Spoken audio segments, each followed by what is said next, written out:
Okay, Assalamu alaikum wa rahmatullahi wa barakatuhu. Rabbi shrah li sadri wa yassir li amri wa hlul uqdatan min lisani yafqahu qawli. Welcome everyone for the second session of the Mother of the Book series, the second theme of the Ramadan series of Soul Hive. So, Alhamdulillah, it's good to have you all back. So, before we start with the sessions, can I just have a brief recap? Like, if anyone can just remind ourselves what the meaning of the word Alhamdu was.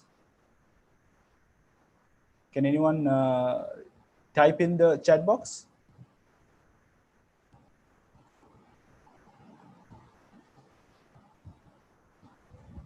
The meaning of the word Alhamdu. Can anyone remember what we discussed? It combines two things.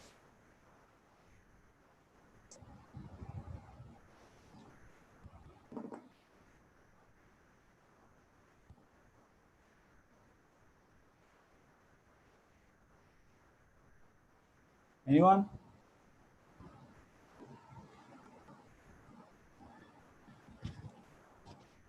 Okay, can you all hear me?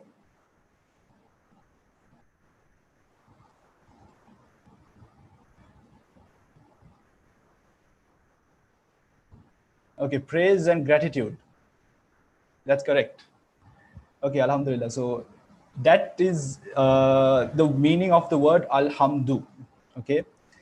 So for today's session, we would be talking about Alhamdu again. We are not done with our discussion of Alhamdulillah. Okay. So what we'll be discussing today is now like how I discussed the synonyms of the word Alhamdu. Okay. To get you all to give you all like a better understanding of the word Alhamdu, we discussed close synonyms, right? So we discussed things like al-madhu and ash-shukru. So to give you all a better understanding of the phrase Alhamdulillah, okay, there are different other ways of praising Allah as well in the Quran and in the Hadith as well. So when we try to differentiate, when we try to study the other ways of praising Allah as opposed to Alhamdulillah, we can come up with different new meanings for the phrase Alhamdulillah. Okay, so one way of doing that is by one way of praising Allah, we could praise Allah without the use of the phrase al, the alif lam. Okay, so when we praise Allah in this way, Alhamdulillah, we use the phrase alif lam, al. Okay, so what al, what are the meanings that al brings to the picture? Okay, so al generally means the in Arabic. Okay, like for example, you can say kitab is book, al kitab is the book. Okay, but in this context, Alhamdulillah means much more than that meaning. Okay, it means something like all encompassing meaning, like every praise and gratitude ultimately belongs to Allah in its complete sense. Like for example, to give you all everyday example, okay, praise and gratitude can also belong to other people as well. Okay, like for example, you go to the doctor and the doctor gives you medicine. You can praise the doctor, you can thank the doctor. You know, your boss can give you a paycheck and you can thank your boss. Okay, so but ultimately these are only the means of us getting what we are getting. Okay, if you are getting shifa from a doctor, a remedy from a doctor, that is only because he was a means, but ultimately this belongs to Allah. Okay, so that meaning is captured by using the phrase alif lam, Alhamdulillah, the ultimate praise belongs to Allah. Okay, all encompassing the ultimate praise. And another way of praising Allah is you by saying Nahmadullah or Ihmadullah. So what this means is we praise Allah. So what is the difference between saying all praise belongs to Allah as opposed to saying we praise Allah? Okay, so the difference lies in the usage of nouns and verbs. Okay, so if you like pay attention, nouns have a better meaning that is getting transferred to the listener. Okay, but if you use a verb, like for example, you say I am teaching. Okay, this act or this sentence has a lot of limitations in the sense where this act is only limited to this present time. This doesn't give an indication whether I'll be teaching in the future or I have been teaching in the past. Okay, so it is time bound, and it is also stuck to a person. Okay, so when we say we praise Allah, this act, okay, it is stuck to a particular time. So this doesn't, now if you say we praise Allah, does it also mean that, you know, praise belongs to Allah even in the future and even in the past? Okay, does that meaning gets transferred? Or if you say we praise Allah, what if we are not around? If we cease to exist, does the praise of Allah also cease to exist? No, right? The praise of Allah is timeless. It is, you know, it has been there before we even existed, even after we existed, the beginning generation, the later generation, even if we cease to exist, the praise of Allah is timeless. So to capture that meaning, the noun verb is used, the nominal sentence is used and said Alhamdulillah. Okay, so this goes to show that it is like timeless and it doesn't depend on people. Okay, even if you decide to praise Allah, even if you say Alhamdulillah, that doesn't increase Allah in any way. Or even if you don't say it, that doesn't decrease Allah in any way. The praise already belongs to Allah, whether you declare it or not. Okay, so this is the new meaning that we get to learn when we compare that to this other way of praising Allah. Okay, and then there's another way of praising Allah, which is Innal Hamdalillah. Okay, like if you remember when you go to Jum'ah, the Khatib would get up on the mimbar and start his speech by saying Innal Hamdalillah. So this word inna, what that means is no doubt. Okay, the meaning of no doubt is given to the meaning Alhamdu. Innal Hamdalillah. So whenever you have a sentence and you put the inna in front of it, it gives you a meaning of no doubt, surely. Okay, so what is the difference between saying Innal Hamdalillah and Alhamdulillah? Because Innal Hamdalillah adds a layer of meaning to that sentence, right? So how you understand is the fact that by using Innal Hamdalillah, now there are two kinds of sentences. Okay, one is informational sentence and the other is a emotional sentence. When I say informational sentence, what that means is this statement is a statement of fact. It can be either right or wrong. Okay, and you can bring a fact check and say, okay, this is right, this is wrong. But if you say emotional, like say, oh my God, that's so amazing, that's so awesome, you are so nice, those kind of things are emotional. You know, there is no such thing as right or wrong when it comes to emotional sentences. Like even like when you think of the word Alhamdulillah, okay, sometimes say, for example, you get the news of a friend that, you know, just escaped an accident. Okay, and then what do you say? Alhamdulillah, right? For example, you imagine you get like your exam results and you're not even willing to pass. You thought you really fail that exam and you pass with flying colors. At that moment, you say Alhamdulillah. So Alhamdulillah, the way it is phrased, it can be emotional and it can be informational. Okay. So by using Alhamdulillah in our Fatiha, when we recite our Fatiha, even that is captured. It is supposed to be an emotional declaration of praise and gratitude to Allah. Okay. And for those of you who know grammar, you call it jumla khabariya, jumla insha'iyya. Okay, informational and emotional.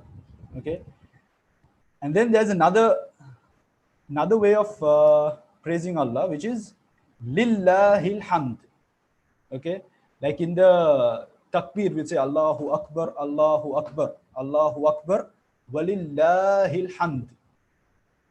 So Lillahil Hamd basically is a reordering of the words. Without saying Alhamdulillah, we bring Lillah in front and say Lillahil Hamd. So when that happens in the Arabic language, what that basically means is that you say to only Allah does praise and thanks belong, as opposed to saying praise and thanks belongs to Allah, we say only Allah does praise and thanks belong to. So it's a stronger way of praising Allah by saying it doesn't belong to anybody else, it only belongs to Allah. So if you look at this example that I have put as well in Surah Jathi, Allah says, "Falillahil hamdu, Rabbis samawati wa Rabbil ardi Rabbil alamin." Falillahil hamdu. And if you study the context of Surah Jathiyah, you would know that that surah talks about the it talks about the mushrikun and all the false ideologies that they have. So to as an argumentative way of bringing out a point, Allah says falillahil hamd. So hamd doesn't belong to any other god, it only belongs to Allah. But when you say alhamdulillah, they would also agree. Like when in an argument, you can't say alhamdulillah. You say, yeah, praise belongs to Allah and it belongs to my God as well, right? So in an argument, it only makes sense to use a stronger way. So why wasn't a stronger method of praising Allah used here? It was because Allah didn't want to be argumentative at the beginning of the Quran. At the beginning of Surah Fatiha, it's a appeal to the general masses. Okay, it talks to your natural, the inclination that people have for Allah, and it has to be an emotional connection to connect to Allah. That is why Lillahi alhamd wasn't used, Alhamdulillah was used. Okay, I hope that's clear. And then moving on, we are coming to the word Rabb. Okay, so the word Rabb basically means, predominantly it has the meaning of master. Okay, so to talk about the master and slave relationship, so when we declare Allah to be a master, we are declaring ourselves to be a slave. Okay, so to give you all an idea about what does it mean to be a master and a slave, okay, a master is basically somebody, like this is not common in our times. So back in the day, even at the time of the Prophet ﷺ, masters and slaves were common. So masters were people who would actually buy people and they would actually use that person for their work. So they had entire control of that person. Okay, and when you think about a master, you get always a negative picture to your head.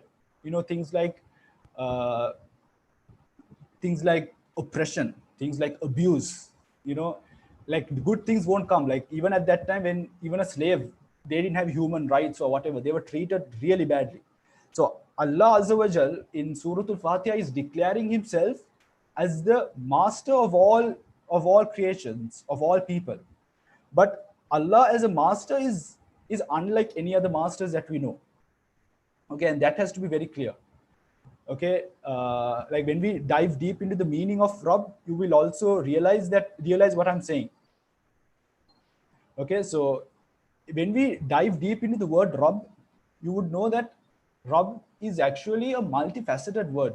It doesn't have one meaning. Okay, it has multiple meanings under the word Rabb. So it has actually 5 different meanings under the word Rabb. Okay, so the first meaning is Al-Malik.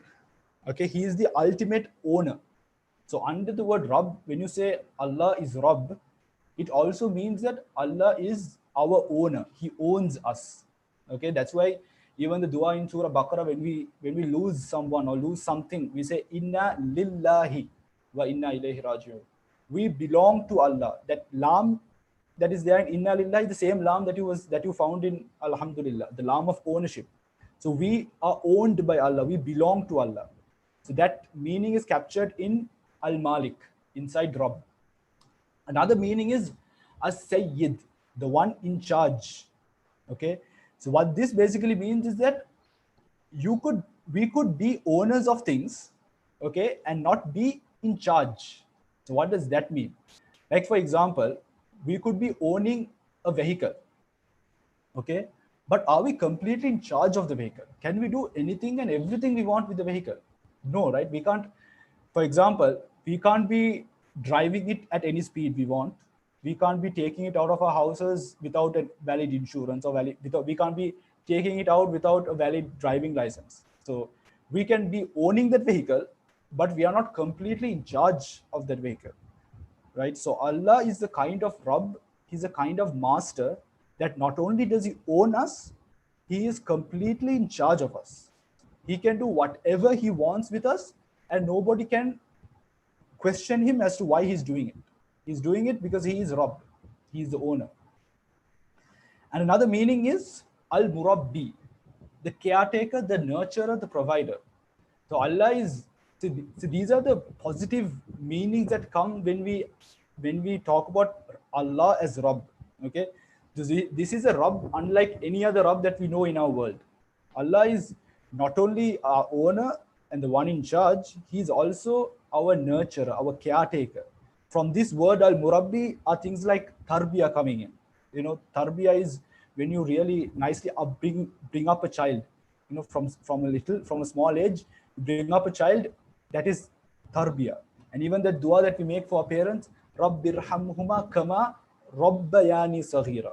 Ya Allah, show mercy on both of them, like how Rabbayani, how they nurtured us, how they took care of us when we were little kids, right? So Allah is our nurturer, He's our caretaker, He's our provider.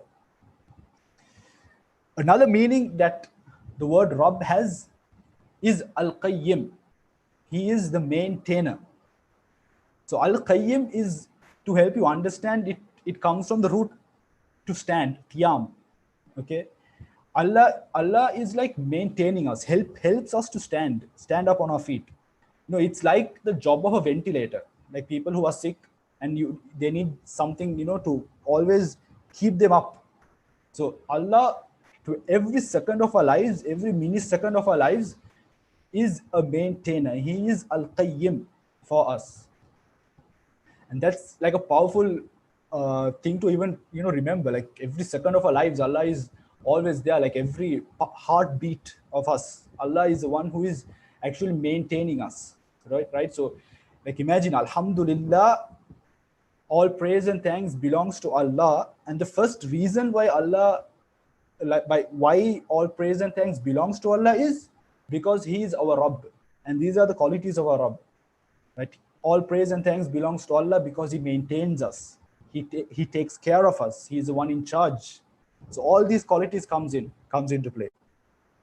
And another quality, the last quality that is found in the word Rabb, which is like really unique to this Rabb alone, is the fact that He is Al-Mun'im, the giver of gifts. You know, this kind of a Rabb is unheard of. This is only found with Allah. Okay.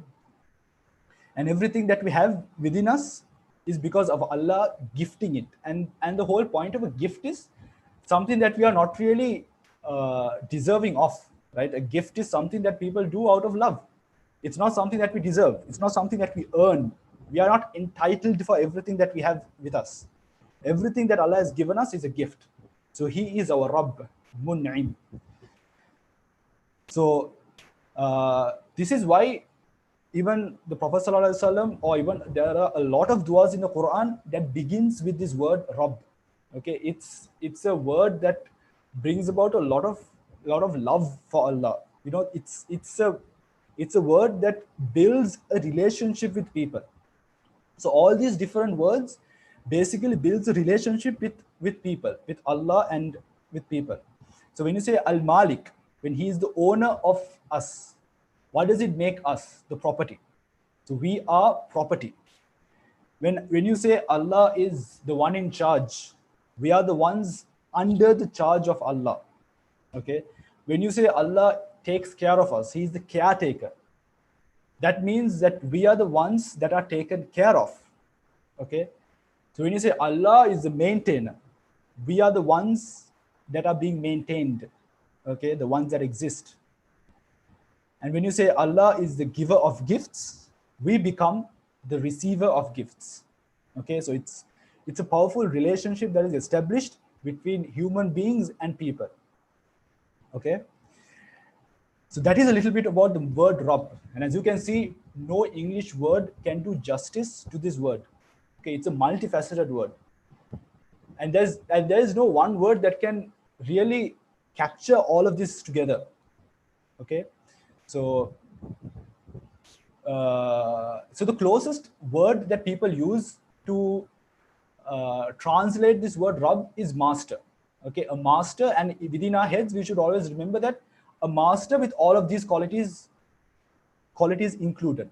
Okay. And moving on, the word al-alameen. So what does al-alameen mean? It means everything in existence. Okay, it's derived from the word alama, which means a sign. So everything in existence is a sign that is pointing us towards something else. So to help you understand this, it's like everything in existence, like the sky, the sun, the moon, all the sceneries, the mountains, is a sign that points us towards the existence of Allah. Right? When you think about signs, like for example, you go to a beach and you see footprints. So that is a sign that people have walked this path, that people have been here. If you see camel droppings, it's a sign that camels have been here. Right? If you wake up in the morning and see a Pizza Hut box in your kitchen, it's a sign that people have eaten pizza without giving you anything. These are all signs. Everything that you see points towards something else. Okay. So this is the meaning of al-alameen, everything in existence. But when it comes to Surah Fatiha, it doesn't really mean everything in existence. Like scholars would say, it actually refers to people. People whenever and wherever they may exist. Because Surah Fatiha is a surah about people. Surah about a relationship that people have with Allah. That is why even towards the end of Surah Fatiha, all people are categorized into three groups. An'amta alayhim, ghayril maghdubi alayhim, ad-dallin.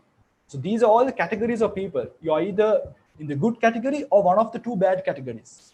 So at the beginning of the surah, it's about how Allah is the Rabb of all people. And at the end of the surah, it's about the three categories that people would fall into. And even in Surah Furqan, Allah would say, لِيَكُونَ لِلْعَالَمِينَ نَذِيرًا. For all people, you are a warner. Like you can't be warning everything and anything that you find. You can't warn suns and moons and all that. So Alameen can, although it refers to everything in existence, it can also, the meaning can be being narrowed down in a particular context to only people. Okay. So this surah is about the relationship that Allah has with people. So it also includes people, like in the sense, lil alameen, this ina combination, like for example, you say Muslim is one Muslim, Muslimin are the plural of Muslims. So this in is also refers only to people. And people in extension, it's like intelligent beings, right? So people and jinn as well. Okay, although it says people, it means jinns as well. So jinns also they also have an intellect. So they also can choose right from wrong. So this ayah refers to the people and jinn.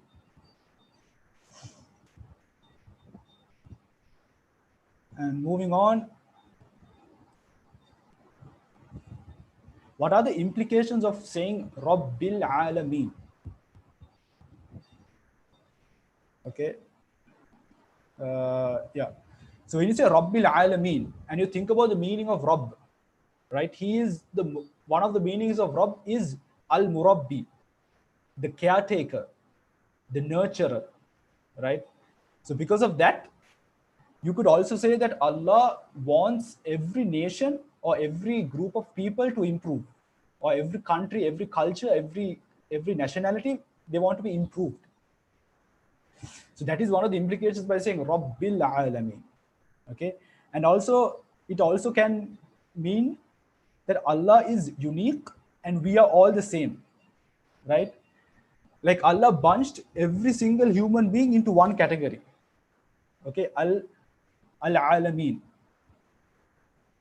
So when you really think about that, when every single human being belongs to Al-Alameen, there's no space for racism, nationalism, tribalism, right? The only differentiating factor that makes people different is the level of taqwa that we have, right?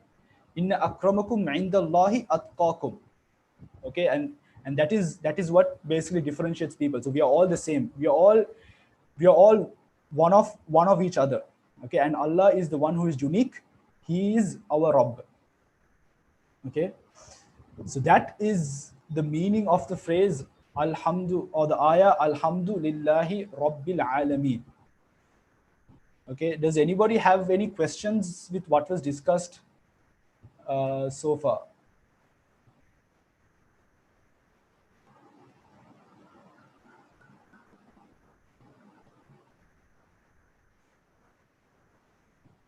Okay, if you have questions.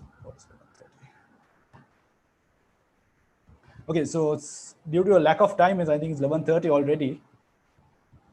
So let's go quickly to the next ayah, which is Ar-Rahman Ar-Rahim.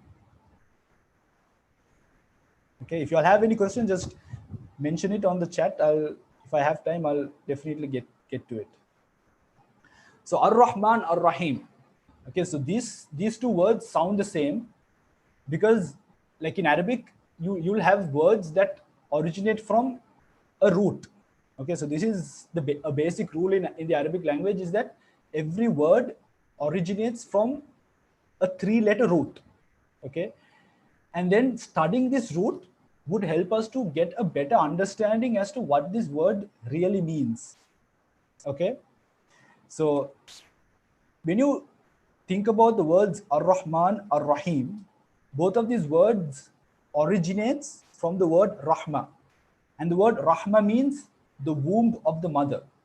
Okay, it is a means of bringing together and establishing the closest and the most meaningful relationship between two people.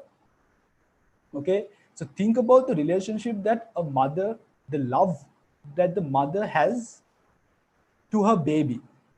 Okay, and this, by pondering over this relationship, can we really understand the underlying meanings of the word rahma.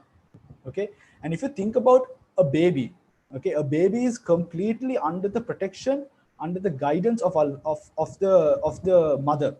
So things like rent, things like food, the drink, the nutrition, the baby doesn't care. Everything is just given to the baby.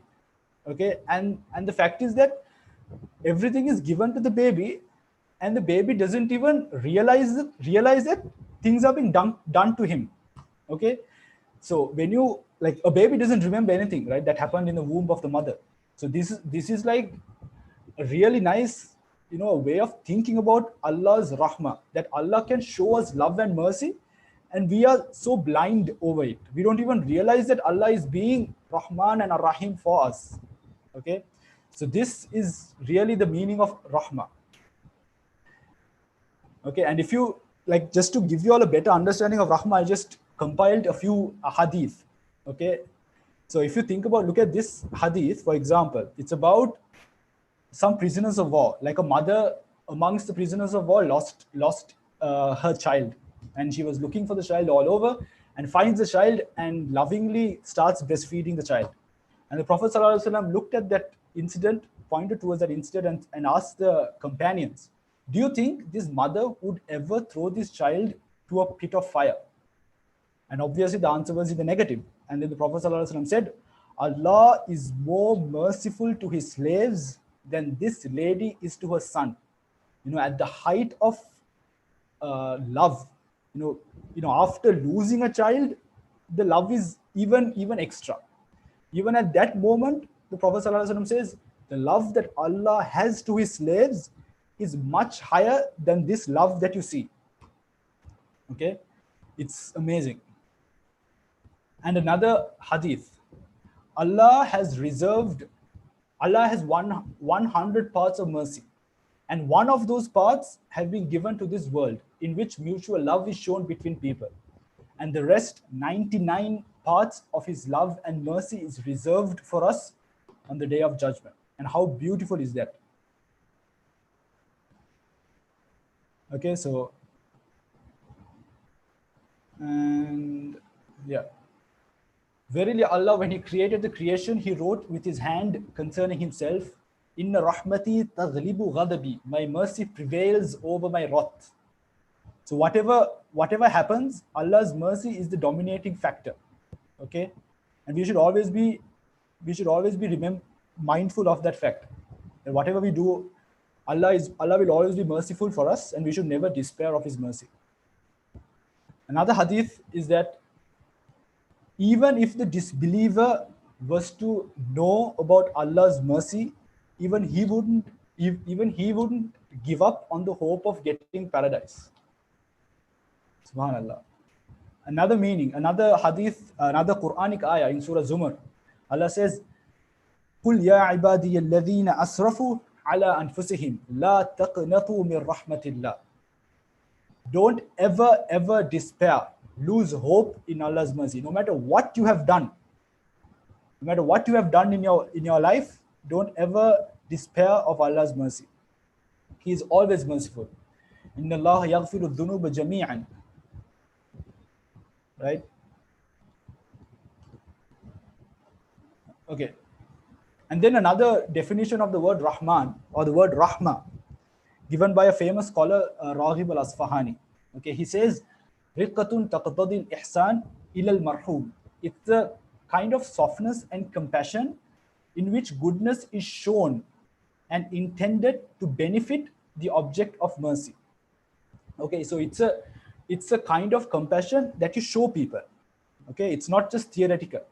It's when you show something to someone, can you say that you are being merciful, or you're showing rahmah to that other person. Okay. And if you look at Surah Rahman, so this is the surah that talks about the rahmah of Allah. And if you study this surah, the very next ayah, so the very first ayah is Ar-Rahman, okay, and the very next ayah is Allama al-Quran, that he taught the Quran to you. So the most merciful act of Allah, even after like creation of mankind itself, comes next.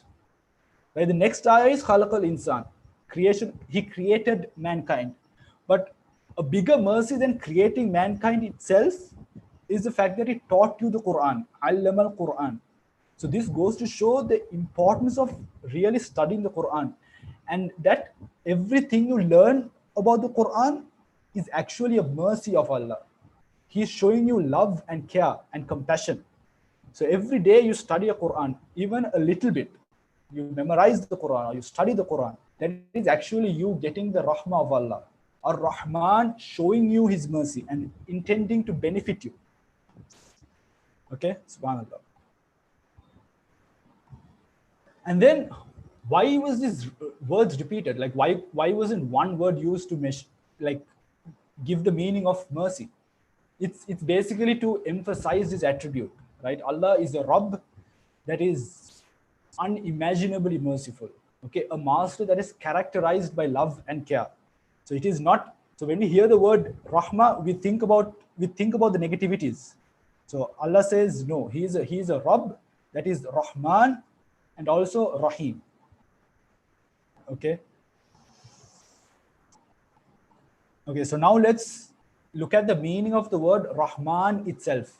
Okay. So all this while we discussed the root words Rahima and what that means. So now inshallah let's get to the word Ar-Rahman. Okay, so one thing about the Arabic language is that words, number one is that words are derived from roots, like how I told you, like 3-letter roots. Most often than not, it's 3 letters. And once words are derived from these 3 letters, okay, you can change it, like it's like a pot of clay. Like you can change its shape, and then the meanings can get changed. So, like for example, Ar-Rahman is one pattern that you can form by these 3 letters or by any letter. Okay, any 3 letters. Like for example, you can say Ghadab is angry, Ghadban is extremely angry. So Rahma is merciful or loving, caring. Ar-Rahman is extremely loving and caring. So these are the meanings that are derived by using this word in this pattern. Okay, Ar-Rahman. And Ar-Rahim is like, Al-Basir, Al-Kareem. So these words, a lot of Allah's names are formed by this pattern. And what this pattern means is that it's a permanent form of mercy. Okay. So I'll get to that in the next few slides. So the word Ar-Rahman is basically the kind of mercy that is shown to both believers and disbelievers. Okay, because it's more often than not even in the Quran used with the word arsh. Arsh is the throne of Allah. Ar-Rahmanu ala al-arsh istawa. So the mercy that extends to even the disbelievers, even the people that don't accept Allah as Rabb, He is still being merciful to even these people. So that is Ar-Rahman. Okay, and it's the only name that is equated to Allah. So قُلِ ادْعُوا اللَّهَ أَوِ ادْعُوا الرَّحْمَنَ. Call upon Allah or call upon Ar-Rahman. So you can see the status of this word. So it's one of the names of Allah that has the highest status. And it's also a name that you can't name other people with. If you're going to name other people with this name, because nobody can be Ar-Rahman. Okay, even in a limited sense, nobody can be Ar-Rahman. Some names of Allah, you can use it for other people without using Abdu, without using the slave of, because you can derive a meaning that is limited to creation as well. Okay, but when it comes to the word Ar-Rahman, this meaning you can never attribute it to creation. It can only be to the creator, it can only be to Allah. So whenever we try to name people with the word Ar-Rahman, we should use the word Abdu in front, Abdur Rahman. Okay. So there are three qualities of mercy that is translated with this pattern, Ar-Rahman pattern. And number one is that it is extreme. It knows no bounds. Okay. It's unimaginable amount of mercy. Like the pattern itself, right? Ar-Rahman translates into this. And another meaning is that it's happening right now. At this very moment, Allah is showing His quality of being merciful. And another meaning that can be derived is that it is temporary, it is transient. That because it is extreme, that if we were to do something that we can do something that takes away Allah's love from us. His quality of Ar-Rahman can be lost from us. Okay, so that is something scary. And another meaning that is derived is that He is a Rabb that is merciful by nature. And He is someone that gives whenever you ask Him. So these are all the meanings that are captured in the word Ar-Rahman. And when it comes to Ar-Rahim, it's the kind of mercy that will continue to touch the believers in the hereafter. Okay, it's the permanent type of mercy that can touch the believers. وَكَانَ بِالْمُؤْمِنِينَ رَحِيمًا. For the mu'mineen, He is Rahim. Okay. And there are two qualities of mercy that is translated from this word Ar-Rahim, and that it is a permanent type of mercy. It is always merciful. He is perpetually merciful. Okay. And also the fact that it isn't necessarily happening right now. When you say Ar-Rahim, it's like a dormant quality. Like you say someone is strong. Okay, that doesn't mean he's being strong or he's exercising his attribute at this very moment. He is strong, but he's strong. Like that is a quality of him. So when it comes to using these two words, basically what it means is that the mercy of Allah, the love and the care of Allah is covered from every possible angle. Okay, so there is no limitations or no deficiencies when it comes to the mercy of Allah. He is unimaginably merciful. Okay, like for example, if you think about the order of the wording, like why did Ar-Rahman come in first and why did Ar-Rahim come second? Okay, if you think about that, like ponder over the fact that human beings are always impatient people. Like we want results as soon as possible, right now. Okay, like for example, just imagine somebody who is expecting a favor from another person. At this, like he needs it immediately. Okay, and a friend of his says, "Don't worry, he's reliable. He'll do it to you. Don't worry." But then you want it right now. Like it doesn't matter that person has a track record of being reliable. You want his reliability right now at this very moment. That is why Ar-Rahman is is mentioned first, because Ar-Rahman is the type of Rahma that is given at this very moment. So you want Rahma immediately, you call upon Allah with this name, Ar-Rahman. And then your future. So once your present needs are taken care of, your future needs will be taken care of by the word Ar-Rahim. Okay, so It's two words denoting Allah's mercy, covering from every single angle. So this is how much merciful He is to His creation. Ar-Rahman, Ar-Rahim. Okay. So what are the lessons that we can derive from this? So if you want permanent mercy, be a real slave of Allah. It is true that Allah is so merciful. His mercy even extends to even the disbelievers. Even if you are not someone who is worshipping Allah, he is still being merciful to you. But if you want His permanent mercy, if you want His mercy to extend to you even in the hereafter, we need to be real slaves of Allah. We declared Allah as Rabb, and now we need to be Abd, the slaves of Allah. And also never despair of Allah's mercy. Like Allah is making a point to highlight the fact that Allah is so merciful, right? He is unimaginably merciful. So wherever you find yourself with, like no matter what circumstances and what situations you might find yourself with, never ever despair of Allah's mercy. Always know that Allah is always there for you, and Allah is waiting for you to ask for your forgiveness. And another thing that we can derive is, one of the lessons that we can embody in our lives is the fact that if mercy is important to Allah, if Allah is highlighting the fact, that mercy, like he dedicated one entire ayah to the mercy of Allah by using two similar sounding words. And He even dedicated an entire surah to Rahman, to talk about his Rahman. So what that basically means is that we as human beings are supposed to embody this characteristic within ourselves. Irhamu ahlal ardi yarhamkum man fis sama. Show mercy to those on this earth, and Allah who is in the skies would show mercy to you.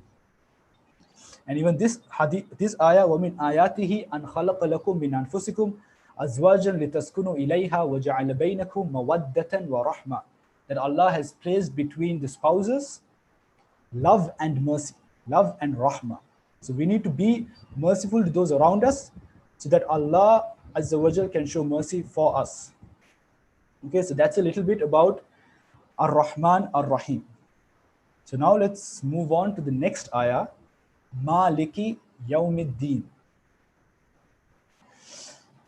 So Maliki Yawmiddin basically translates to the owner of the day of judgment. Okay.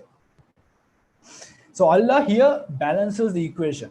So He didn't give us unimaginable love and mercy and stop us there. He also balanced the equation by balancing between hope and fear. Like this is very common in the Quran, even like the ayah that I have included in this slide from Surah Hijr. Nabbi ibadi anni anal ghafurur rahim wa anna adabi huwal adabul alim. Right? Inform my slaves that I am the most forgiving and the most merciful, Ghafur and Rahim, most forgiving, most merciful, and also that my punishment is the painful punishment. Okay, so whenever Allah talks about like positivity, He balances the equation. So which is because we should get overwhelmed by Allah's mercy, right? What happens when there is no balance, when there is too much hope? Sometimes people can get deluded. People become ungrateful. They become arrogant. Like imagine you're conducting a class to someone, or you're like gifting someone all the time, or you're being so nice to this person, and like when you want something out of them, when you want them to be disciplined, they won't be disciplined, because they are like so spoiled to the point where they will never be disciplined to even obey you. But if you give too much fear to someone, they will never develop. There's no development in that person. So to balance the equation, Allah talks about the day of judgment and the fact that all of our deeds will be accounted for. Okay. And what is beautiful is the fact that to balance mercy, okay, in Surah Fatiha, to balance mercy, it only makes sense to talk about punishment. So you either show love or you either punish people. But the fact that the opposite of mercy in this surah is justice, right? He is the owner of the day of judgment. So this day is where justice takes place. So either you get Allah's mercy, or either you'll be subject to His justice. Okay. So these are the opposite spectrums. You're either being showered by his love and mercy, or you're either shown justice. You're not punished. Punishment is actually a show of justice to you. And nobody who gets punished in the hereafter will ever question Allah's judgment. Like even in present days, when you go to like a prison or wherever, there are so many people who are given a prison term or who get a punishment that they are not deserving of. But in the day of judgment, every single person who gets the other side of the spectrum, who gets punished, is actually deserving of it, and they will never argue with Allah. They know that they deserve it. So this is Maliki Yawmiddin. Okay. And also the justice of Allah is a hope for the oppressed. Like there is so much oppression that takes place in this world. Like this is one of the common reasons for even atheists to even forget about Allah, forget about religion, is the fact that they look at justice around the world and they think, okay, if there is a loving God, if there is a Rahman and a Rahim God, why is there so much oppression in this world? And that is because you don't see both sides of the spectrum. You can't understand Allah's justice if you don't have a picture of the day of judgment, a day when all the records will be, sorted. Everything will be sorted off. So for you to really understand justice, you have to have a picture of a day of judgment. And even just imagine people who are oppressed, every time they recite this ayah, it'll be like, it'll be a source of comfort for them. Allah is there always. No matter what they're going through, Allah is Malik of Yawmiddin. Okay, so these are things that are reiterated and highlighted in Surah Fatiha, which we recite every single time we pray. Every single time we stand up and pray for Allah. Okay, now when we talk about the word Malik, okay, you might have heard in some recitations it says Malik. Okay, that is because like in when it comes to Quranic recitations, there are 10 different styles of recitation. And from amongst these 10 different styles of recitation, there are some words that are different. So in Surah Fatiha, in this ayah, in this third ayah, there is another recitation style that says Maliki Yawmiddin and not Maliki Yawmiddin. So these, like, we are commonly used to Maliki Yawmiddin, but this word Maliki Yawmiddin also is a accepted recitation style of this ayah. So Malik means owner, Malik means king. Okay, and both these meanings coexist. So when you say owner of the day of judgment, Allah owns the day of judgment. Okay, He is free to do anything and anything He wants as the owner. Like if you're the owner of something, you can't question what He does, right? So Allah establishes the fact that He is in complete control of the day of judgment. Okay, and the other meaning is Malik. So when you say Allah is Malik, He is the king. He has complete power, complete authority on this day. He can do whatever He wants. Allah says, like on the day of judgment, He would say, Limanil mulkul yawm, lillahil wahidil qahar. To whom, like in this day and age, there are so many people who have perceived kingdom. They can be the presidents of countries, they can be the kings of countries. They have the perception that they are in control. So on the day of judgment, Allah asks a rhetorical question. To whom does authority belongs to this day? Limanil mulkul yawm, lillahil wahidil qahar. It belongs to Allah, the one, the supreme. Okay. And another ayah, He says, Anal Malik, Aina mulukul ard. I am the Lord, where are the other sovereigns of the world? So when you analyze the meanings of Malik and Malik, okay, you can think of it in this way. An owner is like in control of the small things that happen. Like for example, if you have a pen with you, you don't say I'm the king of this pen. You say I'm the owner of this pen, right? So ownership is generally referred to the small things. And kingdom, if you're the king of something, you're generally like, it's all about the big things, the macro concepts. So Allah reiterates the fact that on the day of judgment, He is in charge of everything that happens on that day, how all the things that get destroyed, how the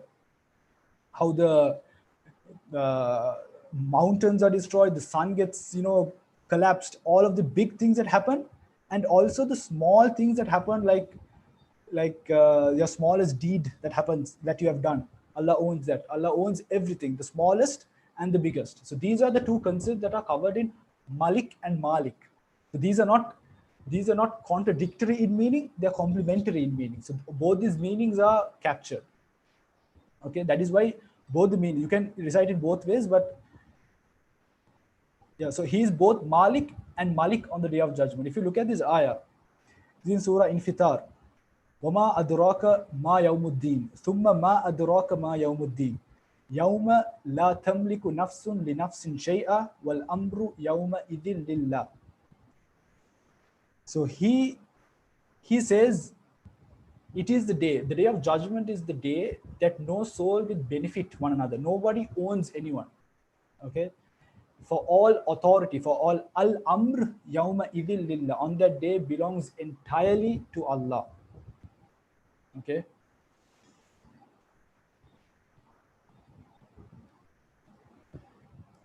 And also, like, if you think about Yaum, so Yaum means a unit of time. Okay? People translate it as a day, but it generally means a unit of time. So ownership of time is like say for example, like we human beings can never own time. Okay, if you own a time, say for example you own a minute.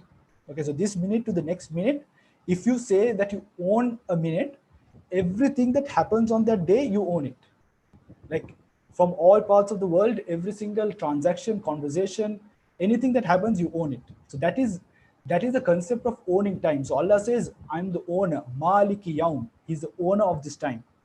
And also this day that is referred to depends on the type of person, depends on the iman that you have. If you're a true believer in Islam, right, your day of judgment or the day of Qiyamah for you will be like the time between Asr and Maghrib. But for a disbeliever, it will be like 50,000 years, right? He is the owner of time, so he can stretch time however he wants and nobody can question that. Okay, so these are the benefits of saying Maliki Yaum. Okay, and when it comes to Maliki Yaumiddin, the owner of the day of Deen, okay, but when it comes to the day of judgment, there are so many different names that have been used. Like you can see on the screen, so many names. So what is the difference? What is the significant meaning of Ad-Deen? So let's go to that. So Ad-Deen refers to accountability. It refers to reward, recompense, judgment. So it's like Ad-Deen, the meaning of Ad-Deen is accurate, precise loans that are owed at a particular day. Like for example, whatever we do, all the good things and the bad things that we do are accounted for on the day of judgment. So that fact of accountability is highlighted in this ayah. There are so many things, Yawmul Hashr, the day of gathering, the day of standing, the day of Taghabun.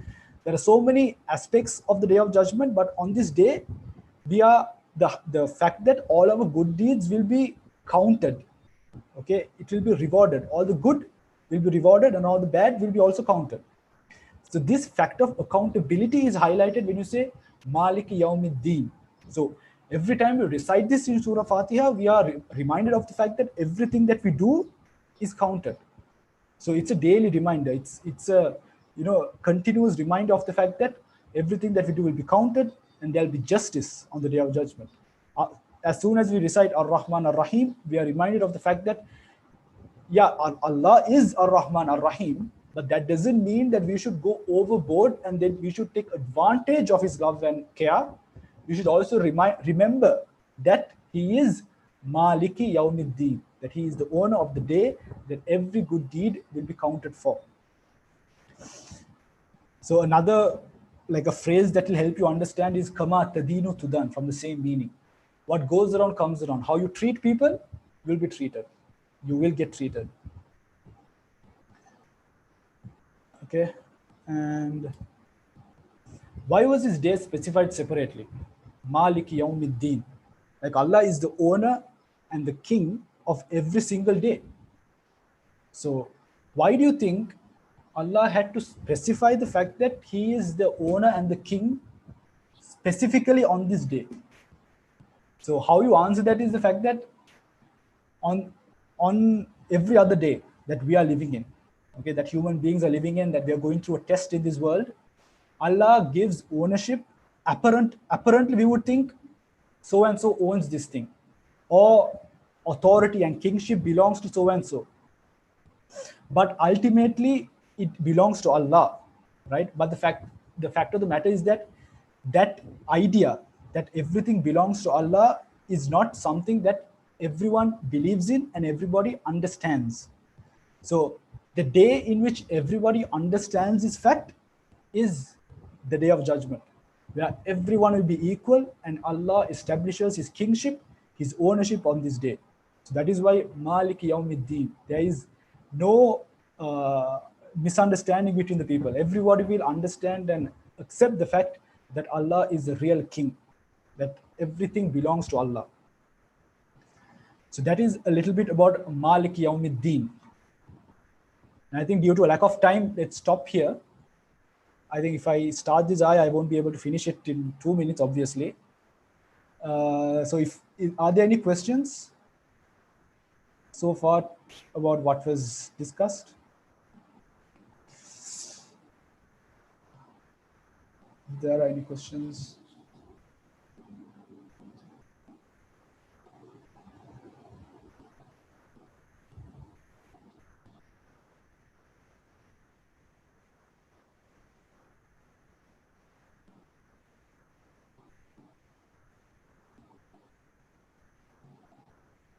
Yeah, so Alameen, Al-Alameen includes everything in existence. It includes animals, it includes everything. But sometimes when it comes to different surahs, based on the context of the surah, you can narrow down the meaning. So in Surah Fatiha, although Al-Alameen refers to everything, scholars say that Al-Alameen in Surah Fatiha refers to the human beings and the jinns. Like even in Surah Furqan, at the beginning of Surah Furqan, Allah says to the Prophet ﷺ, لِيَكُونَ لِلْعَالَمِينَ نَذِيرًا. You are a warner to Al-Alameen. So that doesn't mean the Prophet ﷺ is a warner to every creation and every animal. He only is a warner to the intelligent beings. So similarly, even in Surah Fatiha, Al-Alameen refers to, this is one opinion at the end. So there are other opinions to say that it even belongs to every creation as well. So that's how you look at it.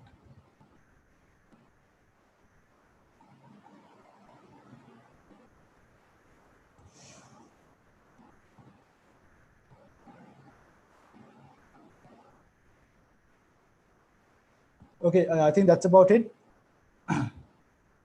Jazakallah khair for coming up for the second day and listening in for the whole time. May Allah bless you and help us really understand this surah to in a better level and help us get a better prayer experience by remembering what was discussed during these sessions.